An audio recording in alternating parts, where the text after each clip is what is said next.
People think betrayal feels like a punch to the chest, but sometimes it's just one sentence.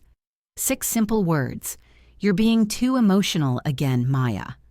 That line, said with a soft voice, calm smile, and a hand gently touching my shoulder, was the moment I realized something was deeply wrong. It was a rainy Monday evening. Dark sky, cold wind, heavy air. I walked into our apartment drenched from work, exhausted, carrying 2 grocery bags, ready to collapse. Everything looked normal, until I noticed something subtle but wrong. A mug on the coffee table, half full. Lipstick stain, a shade I've never worn. I froze. My husband, Damien, walked in from the hallway like nothing was out of place. He kissed my cheek lightly and said, "You're soaked. You should have called, babe." I didn't respond. I just pointed at the mug. "Who was here?" He didn't blink, didn't panic, didn't even pretend to think. He just chuckled, a light, almost playful laugh, and said, "Maya, seriously, you're being too emotional. I cleaned out the cabinet today, maybe one of your old cups." My old cups don't wear lipstick. I knew it. He knew it. But instead of honesty, he reached for the old faithful weapon, gentle dismissal. "You know how you get when you're tired," he added, smiling. And for the first time in months, his words didn't calm me. They angered me. Because that sentence, "You're too emotional," wasn't new. He said it when he forgot anniversary plans. He said it when he didn't answer calls. He said it when I remembered something he didn't want to. But today something inside me whispered, "He's lying. He's confident about it. And he thinks you're too soft to question him." I didn't argue, didn't confront, didn't even frown. I just nodded slowly and said, "Okay." He smiled, satisfied. He thought he disarmed me again. He had no idea that one calm "okay" was the beginning of his end, because that mug wasn't a mistake. It was a clue. The first thread in a web he thought I'd never pull. And once I started pulling, everything unraveled. To everyone else, Damien was the perfect husband. Charming, caring, patient, soft-spoken. He baked cookies for our neighbors. He sent inspirational messages in the family WhatsApp group. He helped my mother with her garden, fixed her faucet, repaired her shelves. He was the man everyone said women dream of. And honestly, I believed it too. For a long time. He never raised his voice, never said harsh words, never slammed a door. Instead, he had a talent, a quiet, polished way of twisting every situation in his favor. If I questioned anything, he'd smile sadly and say, "Maya, you're reading too much into it." If I remembered something differently, he'd place a hand on my cheek and murmur, "You confuse details sometimes. It's okay." If something didn't add up, "You're stressed. Let's not make this bigger than it is." And because he was gentle, I believed him. I thought I was the one being irrational. I thought I needed to calm down. I thought I needed to stop being too emotional. He built confidence in himself and doubt in me, one soft sentence at a time. He didn't need to yell. He didn't need to insult. He didn't need to be cruel. His kindness was the leash. But after the mug incident, little things started hitting harder. A scarf in the laundry I didn't own, the smell of floral perfume I didn't wear, an unfamiliar bracelet in his glove compartment. Each time he had an answer ready, cute, practiced, calm. "Maya, it must have been yours." "Maya, maybe it's from your coworker." "Maya, you're spiraling again." And somehow, even when I knew he was lying, he made me feel unreasonable. But that started changing. Because after months of shrinking myself to keep peace, my mind finally snapped awake. I realized something terrifying. He wasn't gentle. He was strategic. He wasn't confused. He was calculated. And he didn't love me. He loved controlling the version of me he created. But all masks slip eventually. And his was about to slip in the most unexpected way possible. 3 days later, it happened. I came home early from work because a project got canceled. When I entered the apartment, the lights were dim. Soft jazz music filled the air. Then I heard it. A sound from the bedroom, a whisper, a laugh. My stomach clenched. I walked quietly, each step heavier than the last. Just as I reached the door, I heard Damien's voice. "Don't worry, she never questions anything." That sentence, that single sentence, shattered something inside me so violently I swear I felt my heartbeat crack. My breath caught. I gently pushed the door open. But the room was empty, completely empty, until my eyes hit the nightstand. Damien's phone, unlocked, on a video call, with the camera pointed up at the ceiling and a woman's voice speaking softly. "Are you sure she won't find out?" Before I could react, Damien's footsteps sounded in the hallway. I quickly stepped back, grabbing my bag as if I had just walked in. He appeared with groceries in his hand, smiling wide. "You're home early," I forced a smile. Traffic was light today. He didn't realize I'd heard everything. He didn't realize his phone was still glowing behind him. He didn't realize his perfect husband performance was crumbling in real time. Later that night, he said, "Sorry, I've been distant lately. Work stress." Work stress. The oldest lie in the book. But instead of confronting him, I played dumb. I leaned into his hug, rested my head on his chest, and whispered, "It's okay. I understand."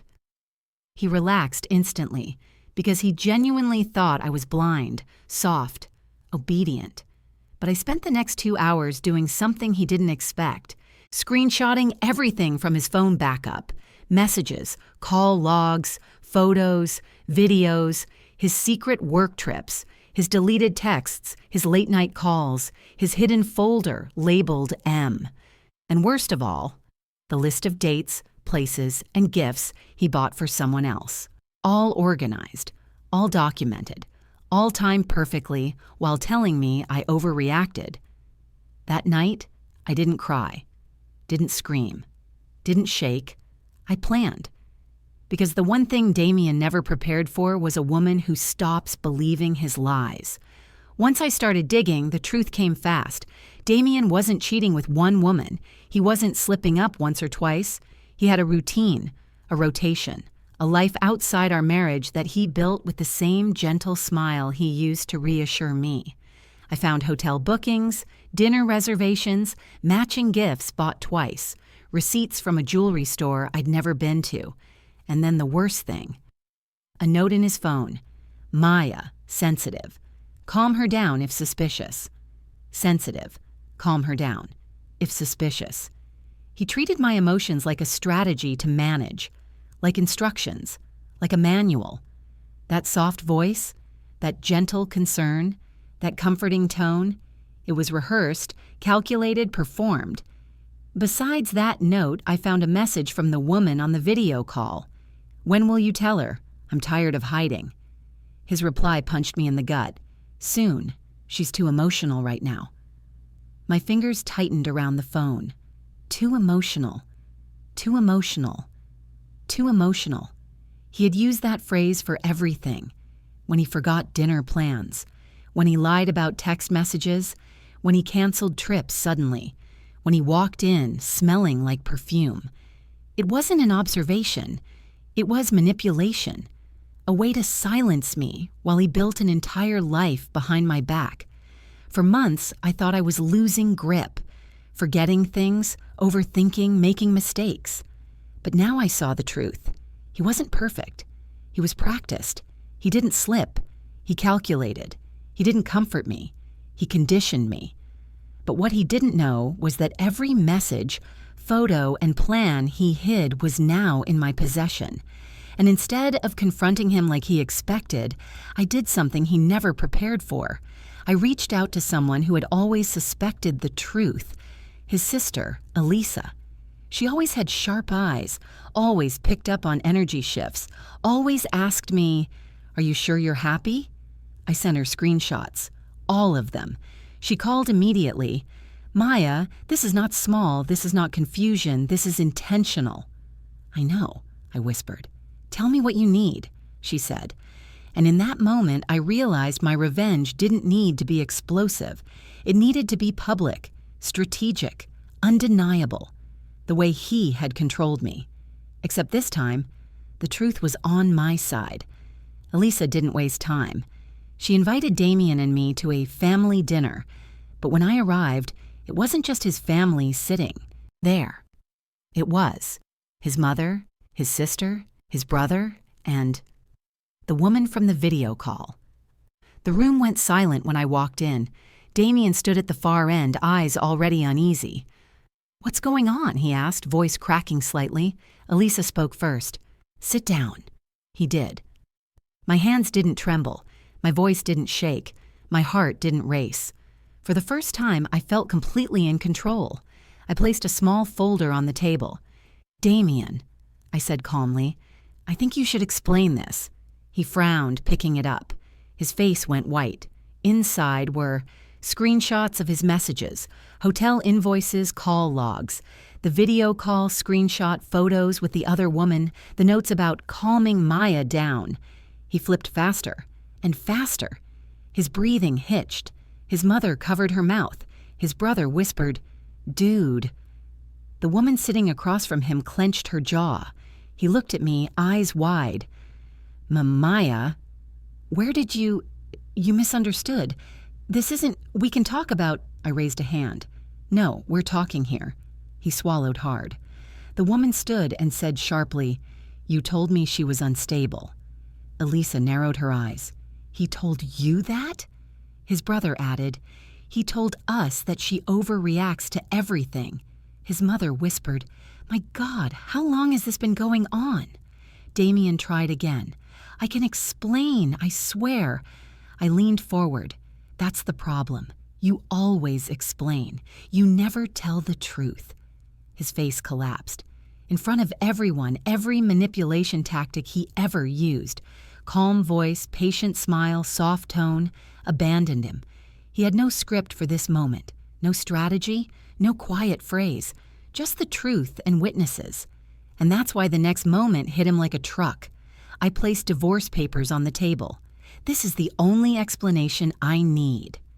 He opened his mouth, but nothing came out. For the first time, he was genuinely speechless. The man who silenced me for years now had no voice of his own. Damien tried one last trick, the soft voice, the trembling hand, the hurt expression he perfected over the years. "Maya, please, you're being emotional right now." But his sister slammed her hand on the table. Don't you dare use that on her. Not here." He froze. His mother leaned in. "You gaslighted her for years." His brother added, "This is sick. You planned this whole double life." The other woman whispered, "You told me she was the problem. Turns out you are." Damien's throat bobbed. He looked around the room like a man desperately searching for a way out. But there wasn't one. Every lie he ever crafted stood like a wall around him, with no exit. He finally looked at me. "Maya, please, let me talk to you alone." I shook my head slowly. "No, this time you don't get privacy. You don't get control. You don't get quiet lies." Tears finally formed in his eyes. Not from remorse, from panic. Because he finally understood. The one woman he thought was soft had become the one person who could ruin him completely. I stood up. "Goodbye, Damien." He reached out slightly. A reflex. But I stepped back. He collapsed into the chair, and in that moment everyone saw it. The illusion of the perfect husband shattered, not with screaming, not with drama, with truth, with witnesses, with calmness. The one thing he never expected me to use against him. I walked out of that house lighter than I had felt in years. I didn't cry, I didn't break. I exhaled, a deep breath that felt like release. Elisa drove me home. Her mother held my hand. The other woman thanked me for telling the truth. I wasn't angry at her. She'd been fooled just like me. Over the next few weeks, I rebuilt myself. Sleep returned. Laughter returned. Confidence returned. I stopped questioning my instincts, stopped doubting my memory, stopped shrinking myself to be easy to handle. Damien sent long messages, apologies, excuses, promises, reflections. I didn't open a single one, because the moment I saw the truth clearly, I didn't need closure from the man who broke it. My closure was the silence after his lies were exposed, the peace after years of emotional manipulation, the strength of knowing I walked away and didn't look back. The most dangerous form of betrayal isn't loud. It isn't dramatic. It's quiet. It's the soft lies, the gentle dismissals, the calm tone that makes you question your own mind. When someone calls you too emotional every time you seek truth, it's not love. It's control.